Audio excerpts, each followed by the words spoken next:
Salut à toutes et à tous, un petit déballage pour vous présenter un smartphone de chez Samsung. Il s'agit du Galaxy J5 référencé SMJ500FN en version or.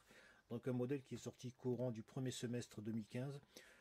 Voilà, livré dans cette boîte toute simple. Bon, depuis le J5 a évolué puisque Samsung à présent, on est en 2017, il présente pas mal de versions. Donc il faut savoir qu'à l'origine, donc ce modèle, il était destiné tel qu'il est là pour le marché asiatique, notamment pour les plus gros clients de Samsung qui sont la Chine et l'Inde. Et pour des raisons peut-être stratégico-commerciales, ils ont modifié leur fusil d'épaule dans le sens où ils ont proposé directement un modèle plus évolué avec des capacités meilleures, dans le sens où on avait du 16 Go au lieu de 8, on avait une carte extensible jusqu'à 256 Go, on avait un CPU je crois de 2 GHz, etc. Donc du coup, voilà, ils nous ont fourgué ce petit modèle pour la zone euro. Voilà, donc le modèle destiné au marché asiatique était considéré comme moyenne gamme. Ici, on va partir sur un téléphone plutôt entrée de gamme, hein. On va dire à la porte du moyenne gamme, dans le sens où il est de moins de capacité que son frère asiatique. Voilà, depuis, il y a eu pas mal de versions, la Prime, etc. Avec Dual SIM pour le marché asiatique au tout début. Je crois qu'il est à présent, hein, nous sommes en 2017, donc je crois qu'il est à présent. Il y a pas mal de versions, bref, qui sont disponibles sur le marché européen et français en particulier. Voilà pour la boîte, toujours pareil. Donc j'ai la version noire que j'avais acheté en 2015. Voilà, c'est exactement la même boîte avec la référence ici. Donc ici European SIM Card Only. Donc c'est juste pour adapter pour les cartes SIM européennes. Voilà pour le truc. On va voir les spécifications générales. Donc on est sur un écran de 5 pouces, 16 millions de couleurs en 720 par 1280 en résolution HD ou 296 ppi ou pixels par pouce. Donc équipé de la technologie Super AMOLED. Donc c'est une petite techno, je crois qu'elle a été mise en place par Samsung si je ne me trompe pas. Donc il permet d'avoir des niveaux de luminosité et de contraste plus élevés que la moyenne, avec des meilleurs rendus de noir, des meilleurs reflets, même en vue latérale, lorsqu'on visionne une vidéo par exemple, une meilleure sensibilité tactile, etc. Donc on a flash frontal, le mode ultra économie d'énergie. Donc on a un smartphone quadriband 2G, 3G, 4G. Donc pour le CPU, donc on est toujours sur du Qualcomm, hein. Donc c'est le Proco, c'est du Snapdragon 410 8900 quelque chose. Donc c'est un CPU qui équipe, pour ne pas dire la majorité des smartphones de chez Samsung. Donc il est très répandu, il est bon, c'est pas très puissant mais il est correct pour équiper des smartphones entrée de gamme, moyenne gamme. Voilà pour l'écran donc de 5 pouces, hein, en haute définition HD. Il est équipé donc de deux appareils photo frontal dorsal respectivement de 5 et 13 mégapixels. Il est monté d'une batterie de 2600 mAh. Donc sur le modèle asiatique, je crois il y a des batteries jusqu'à 3100 mAh. Voilà, et pour le stockage mémoire de 8 Go, donc il faut savoir que pratiquement la moitié de la capacité est occupée par l'OS, donc Android Lollipop 5.1 qu'on peut faire évoluer vers Marshmallow. Voilà, donc il reste que 4 ridicules gigaoctets qu'on a très vite fait d'occuper. Donc voilà un des points faibles déjà de ce smartphone, hein. Bon, comme ce l'est aussi pour pas mal d'autres marques. Voilà, on a l'application Nox à l'intérieur. Voilà pour la partie donc présentation des specs générales. Mais bien sûr, on a le CPU donc cadencé à 1,2 GHz avec une architecture de 64 bits. Et au niveau de la carte du chipset graphique, donc on a un GPU Qualcomm Adreno 306 monté sur ce téléphone. Alors maintenant on va passer à la partie accessoires. Au niveau des accessoires, on est toujours sur des composants tout blancs, hein, que ce soit sur le modèle version or, blanche ou noire. Voilà l'adaptateur de chez tagué Samsung, ce qui est le plus basique. Donc c'est vraiment des composants basiques. À la rigueur, lorsque vous achetez des accessoires de remplacement, achetez dans le générique, dans le terme où le niveau de qualité est semblable. Voilà un câble, un cordon USB, micro USB en 2.0 d'environ 60 cm de long, ce qui est plus banal avec un câble assez rigide. Voilà, on a 3 paires d'oreillettes en silicone, donc 2 paires blanches et une paire de paires translucides blanches et une paire grise, très confortable. Et on a un écouteur. Donc bizarrement cet écouteur, je crois que lorsque j'avais acheté le Samsung J5 noir, je suis pas très sûr parce que j'en ai pas mal d'écouteurs, j'avais reçu la version avec les oreillettes en plastoc très dures, inconfortables.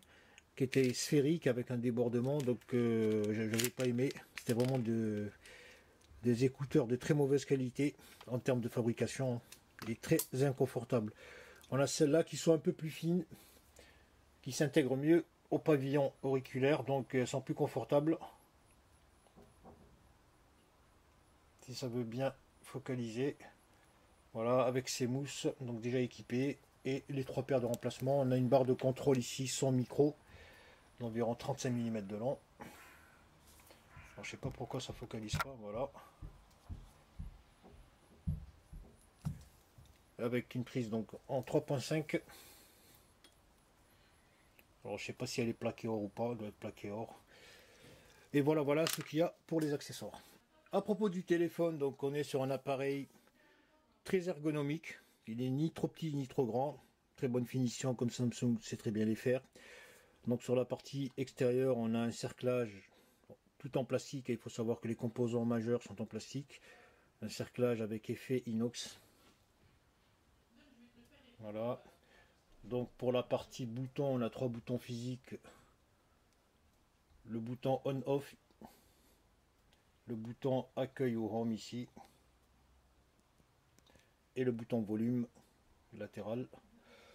Donc on a les boutons ici, les comment dire, en façade on a le capteur de proximité. Déjà on a le capteur de proximité, l'objectif avant, capteur de proximité. On a le haut-parleur, le flash LED. En dessous donc on a 2 boutons tactiles ou sensibles, sensitifs, non rétroéclairés. De l'autre côté, on a le haut-parleur avec le flash LED et le capteur majeur de 13 mégas. Donc avec une petite barre ici au niveau du haut-parleur qui n'est pas tout à fait plate.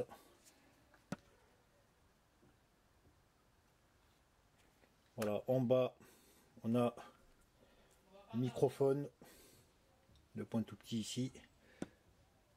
Donc il est vraiment rikiki. Le connecteur, le port micro USB et la prise jack 3.5.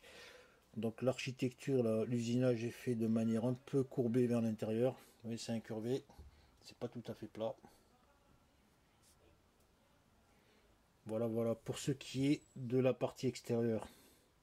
Ensuite, à l'intérieur, on note la coque. Donc ce qu'il faut savoir sur cet appareil, c'est qu'en termes de résistance, il n'est pas très costaud, dans le sens où voilà, il accepte très mal les rayures, il se raye très vite, que ce soit au niveau de la coque, au niveau du verre qui n'est pas Gorilla. Donc il faut impérativement le protéger avec un film protecteur assez costaud.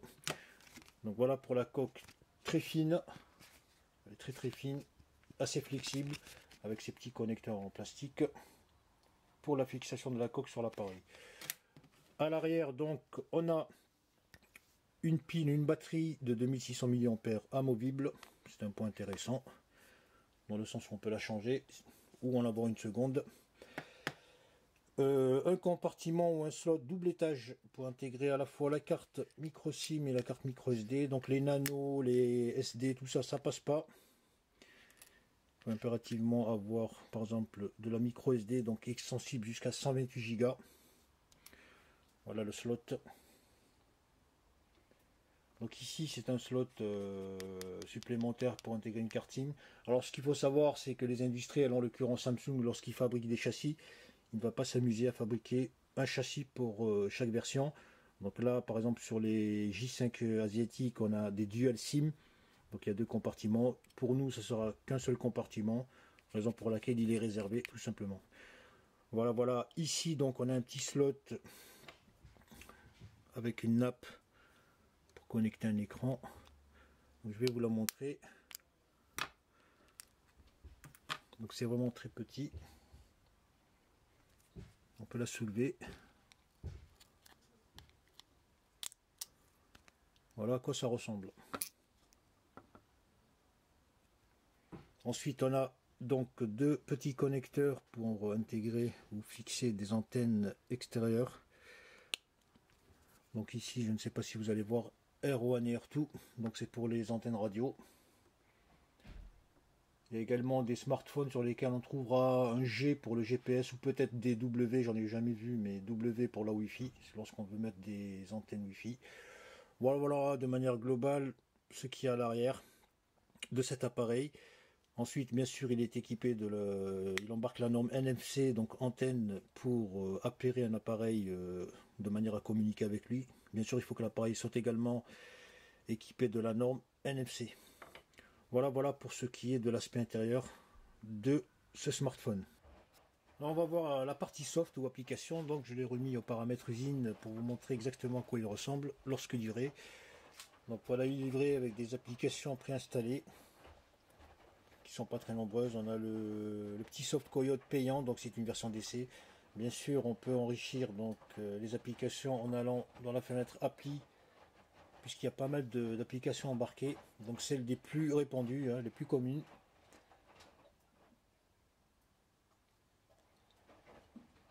Donc pour démarrer, donc on a cette fenêtre pop-up qui permet d'accéder aux fonctions principales, Wi-Fi, position, vibreur, rotation, Bluetooth, etc. qu'on peut activer et désactiver très rapidement. Donc on a également la petite roue dentée pour accéder aux paramètres, donc c'est un raccourci. Mais on peut également aller dans la fenêtre application pour l'installer directement, donc en faisant coulisser les icônes sur le bureau. Voilà, donc le raccourci, on va faire un petit tour rapide. On a une concentration iconique des catégories, donc qui sont libellées par rubrique. Donc soit on tape directement, vous voyez, elles sont colorées de manière à les identifier rapidement. Donc si je veux affichage en raccourci, voilà, ça donne ça. Et si je veux aller sur les rubriques, donc j'arrive sur la partie orange ici, voilà, ça donne le même résultat. Ce sont tout simplement des petits raccourcis iconiques. Voilà, on va, bon, pour les rubriques, vous connaissez un petit peu, donc Wi-Fi pour détecter les réseaux disponibles, activer ou désactiver le Bluetooth, mode hors ligne, utilisation des données, activer par exemple le NFC. Donc le NFC, c'est une techno qui permet d'appairer deux appareils pour qu'ils communiquent entre eux. Bien sûr, il faut que l'appareil qu'on appaire soit également équipé de cette norme, de cette techno. Voilà, sans une notification pour modifier le comportement de certaines fonctions. Ici, qualité faux sonore lorsqu'on écoute du son, donc pour donner un petit plus à l'audio. Donc on a Sound Live plus pour simuler un effet surround puissant. Ampli à la lampe, simuler le timbre clair d'un amplificateur. Voilà, si on veut les activer. Bon, je les ai déjà testés. Bon, c'est pas terrible. C'est juste un petit effet gadget en plus. Voilà. Donc on a différents modes. Notification des applications. Donc si on souhaite recevoir des notifs par rapport aux applications qu'on choisit. Voilà. Donc on revient en arrière. Donc pour les applis installés, donc gestionnaire d'appli fourni par défaut. On peut également en charger d'autres applications par défaut.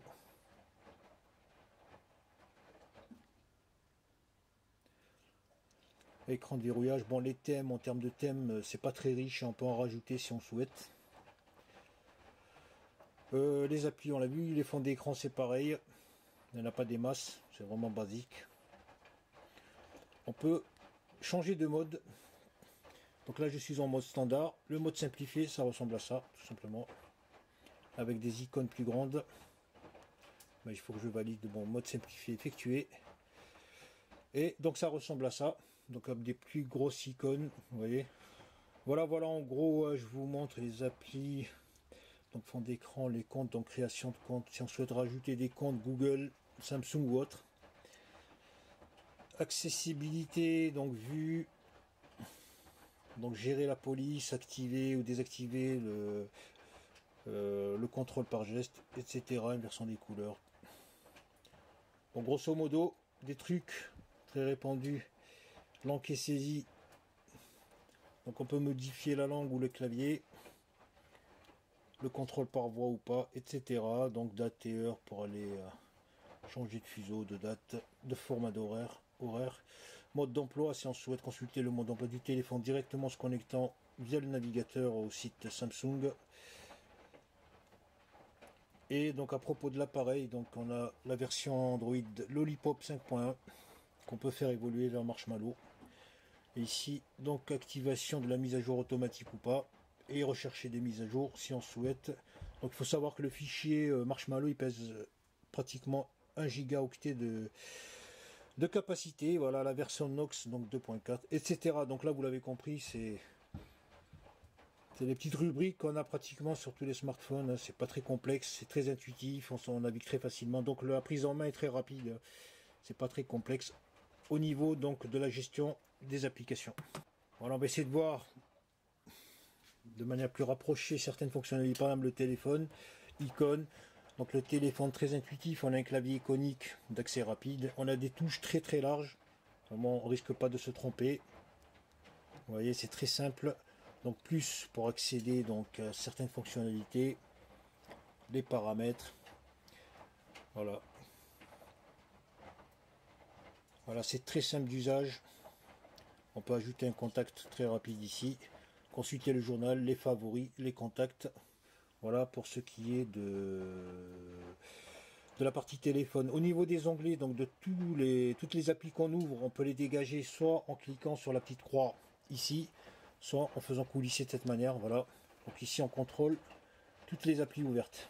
Au niveau de la messagerie, c'est pareil, très intuitif, très facile.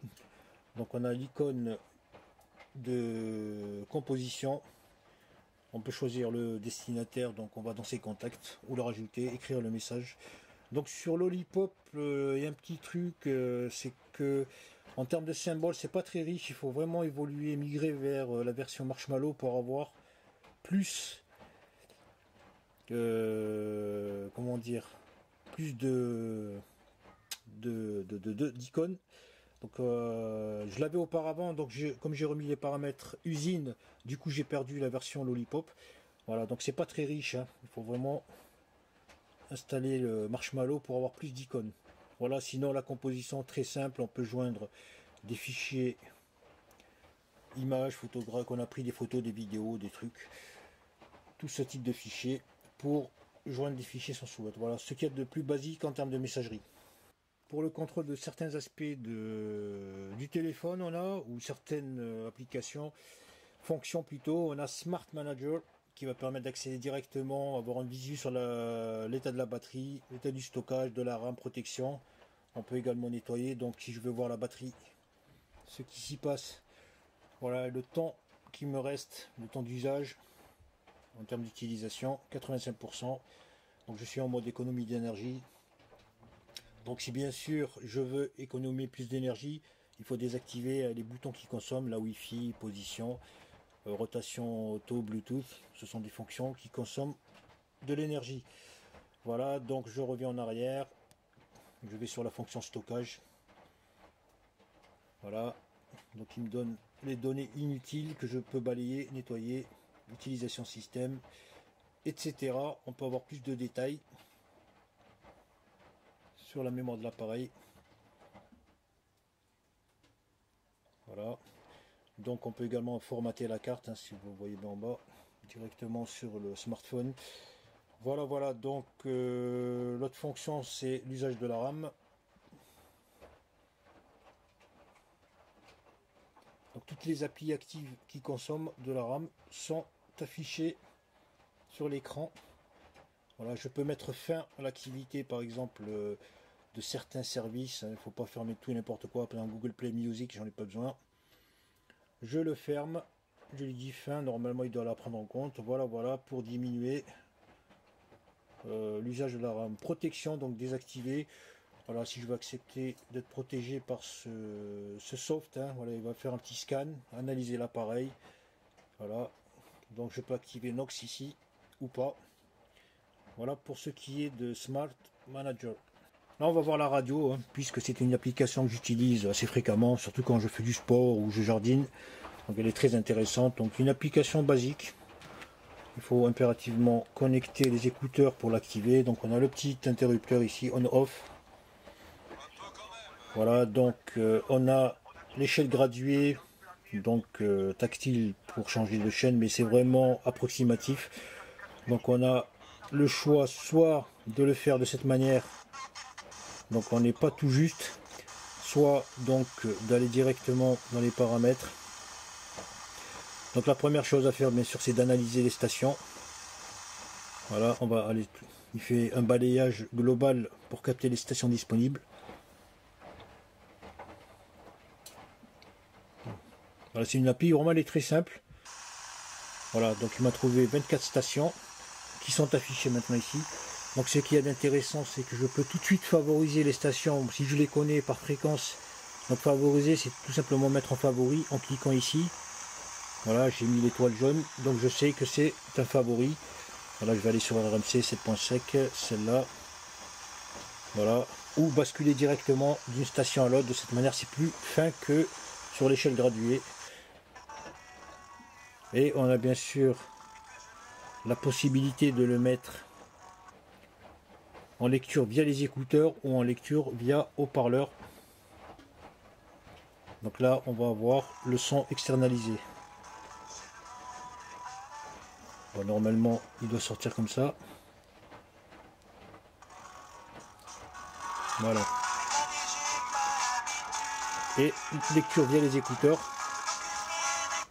Voilà, là je suis en mode écouteur.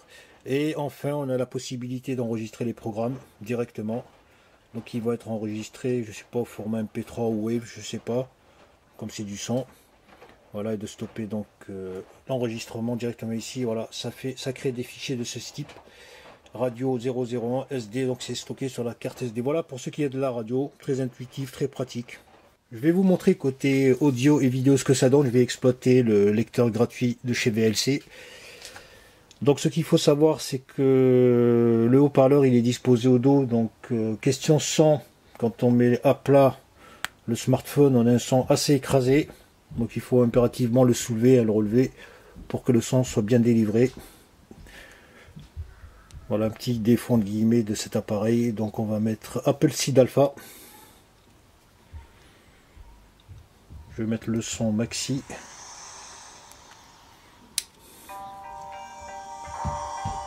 On va essayer d'avancer un petit peu. Diriger, c'est vrai que c'est un peu too much. On va pas se plaindre, ça pourrait être pire. Ça se discute. Il serait temps qu'on aille voir De Corne. T'es sérieux là? Vu qu'on vient de foirer la mission qu'il nous avait confiée, je sais pas trop si c'est une bonne idée. Si on va pas le voir, il va s'imaginer qu'on s'est tiré avec son foutu vaccin. Pourquoi on n'essaierait pas d'oublier qu'on lui est redevable? Et si on prenait nos affaires et qu'on s'en allait loin d'ici? J'incline un peu l'écran pour vous montrer un petit peu. J'en sais rien. À Olympus? Arrête un peu avec ça.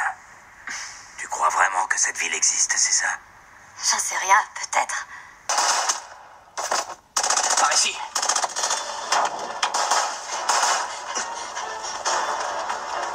Oh, le petit enfoiré.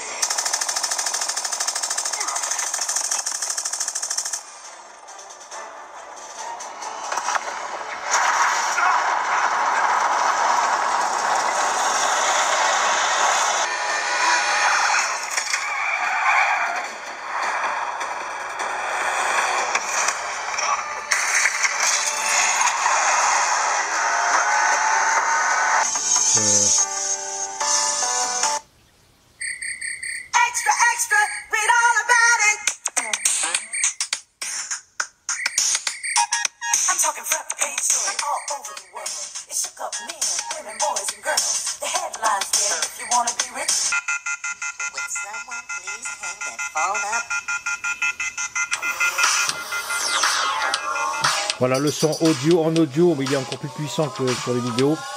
Voilà, il est correct, mais il est meilleur sans sous-l'œil. Concernant la partie photo et vidéo, de manière globale, je suis satisfait de l'appareil. Donc c'est pas un bridge ni un réflexe, il faut pas s'attendre à des photos de très très bonne qualité. Mais dans l'ensemble, donc par beau temps, temps moyen ou même temps nuageux, on arrive à en tirer des clichés potables. Donc on peut faire de la photo rapprochée, pas de la macro mais de la rapprochée, avoir de très beaux détails de l'objet photographié.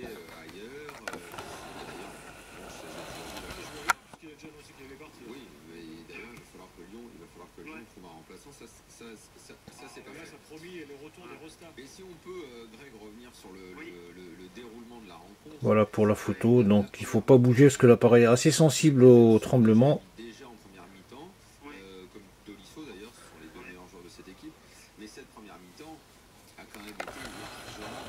Voilà pour le cliché de la pièce de 2 €. Voilà, un téléphone entrée de gamme, au prix très correct, hein, très ergonomique, ni trop grand ni trop petit. Voilà, il consomme, en termes de consommation journalière, c'est très largement suffisant pour un usage moyen. Après, tout est relatif. Que veut dire moyen, hein? Alors, moyen, pour moi, c'est du surf, audio, vidéo, lecture d'e-book, navigation normale sur YouTube ou sur un navigateur. Et pas mal de petites applications sans trop forcer. Après, pour ceux qui sont vraiment fanatiques, hein, donc là, une journée, ça va être un peu short, on va dire. Voilà, sinon, il tient très facilement la journée.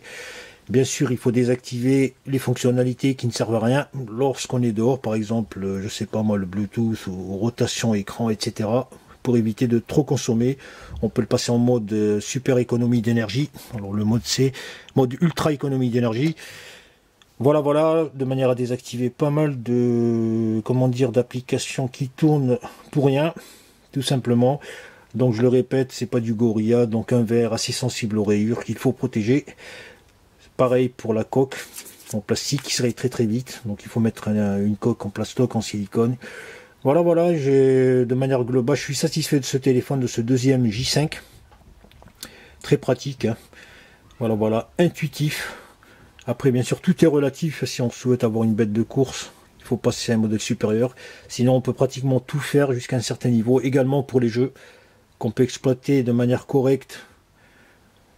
Pour la plus grosse partie des jeux disponibles, hein, en application Android. Voilà. Donc, si vous cherchez un téléphone simple d'usage, pratique, pas trop cher, le J5 est fait pour vous. Sinon, si vous avez des besoins spécifiques, et surtout en termes de puissance et tout, bon, pensez à des modèles plus haut de gamme, on va dire, ou de gamme supérieure. Voilà, si vous avez des questions sur des fonctionnalités que je n'aurais pas abordées, écoutez, n'hésitez pas à me les poser. Je vous remercie d'avoir suivi cette vidéo et à très bientôt.